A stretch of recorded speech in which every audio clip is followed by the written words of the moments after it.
Okay, now we'll briefly look into UV coordinates. So what are those?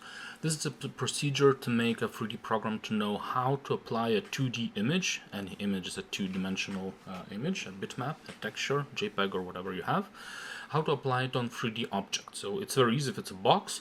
We just use a planar projection and we'll see what it is in a moment. But if we have a more complicated object, like a face, then it gets a bit more complicated. So we'll start with the most basic ones. Let's have a look at here. So this is a box, and we see a planar projection being applied here just on a side. So that's a so-called planar projection. In all 3D softwares, it works the same. Imagine it's like a projector you're using to project things on the wall. So a flat projection to one axis, so to speak. Then we have something like a cylindrical projection. So imagine you take a piece of paper and you just wrap around a cylinder. And then on top and on the bottom you have the same planar projection like here, just at different axes. And then we have spherical projection. So here, imagine a globe. So, in the actual map, which is flat, it's called, I think, Mercator projection or something like that. Well, equirectangular projection also the term is used. So you could also Google equirectangular panorama or something like that, and you will find how areas in real world are photographed to create such environments. So it's like a very good way of presenting the whole environment of surrounding. So imagine here on the map we have Antarctica here, on the bottom, and it is, if we would look at the map, we would think, okay, it's as big as the whole equator of the Earth, which is of course not true, because the map shrinks, and where we have this row of pixels, it just becomes 1 pixel. And only at the equator we use all the pixels. We are reducing and reducing the number of pixels here, going bottom or up. This is rarely used, so I'm not gonna talk about it, but here is the small animation of this, how the Earth is being, put on a globe, so to speak. So spherical projection, and you see Antarctica becomes small at the, compared to the first map. And then there are more complicated projections. So just one video kind of showing a similar thing in real world. So they are using this to paint. This is a liquid and some sort of paint applied to liquid, and they are trying to cover some part, with this.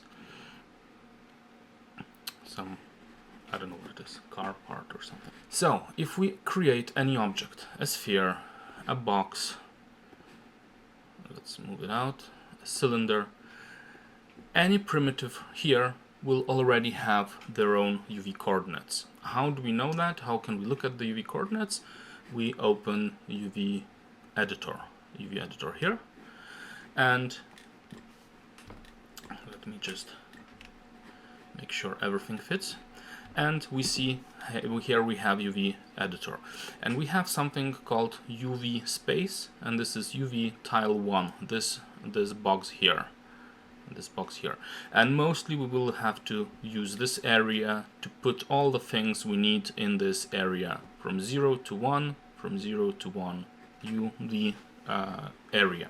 So of course some programs will allow us to use multiple tiles, and of course if you work in film industry you will use many of them, and those will be separate files, separate JPEGs or PNGs or whatever you're working with. But for gaming, let's just use one, because not all game engines would understand what is multiple UV tile sets, or whatever they're called, UDIMs, not sure how it's what it stands for. Anyways, I'm gonna go and select the object, and you see it's the same object but made flat and projected onto this flat thing. So this is our sphere, this is our box. And of course we could create our own. So how to destroy this, to delete? No, we cannot just select and delete, but what we could do is we could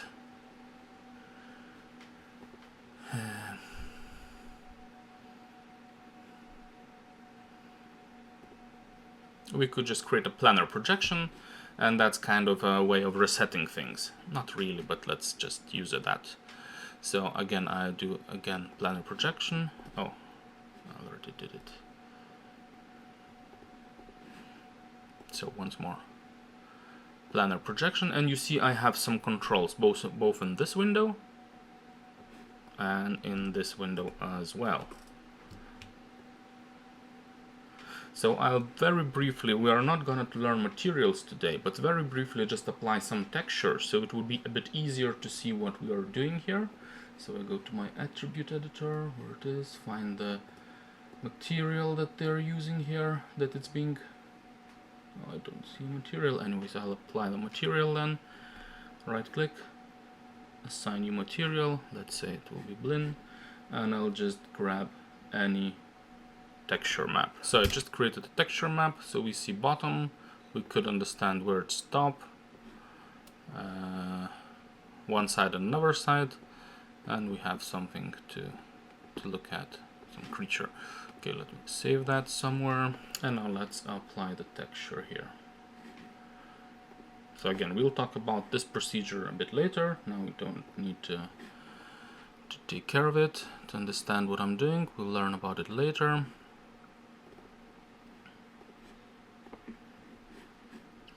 And in the viewport we have to make sure that it wants to show us texture, so this here.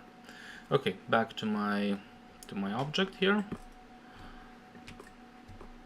So you see the flat projection is applied. I have on the other side I have the same thing, and on the top it just stretches the last pixel.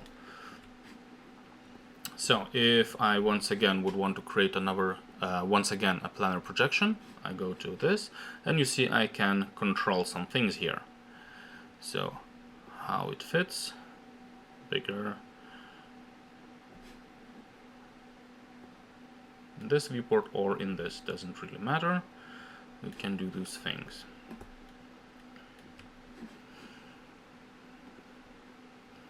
Also notice that we have these options, and we can change the axes.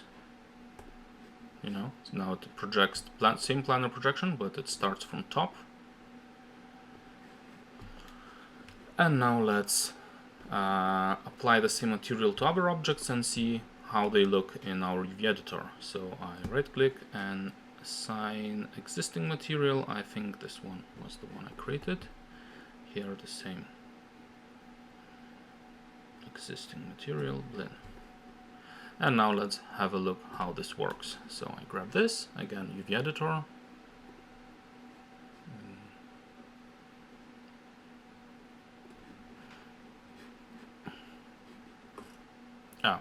White texture and white lines doesn't look very well, but you see, well, you hardly see how it works. So we'll do instead, yeah, this they have kind of default map here also to be able to look around.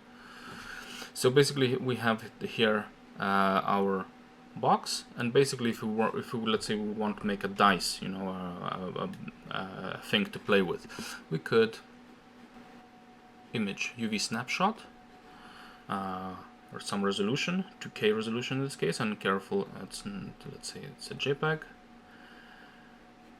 Apply, where will it save? No, I wanted to save somewhere where I know.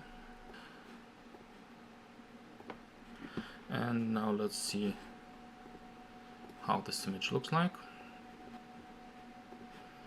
This is our image, and now let's say I will draw on it. So I don't know.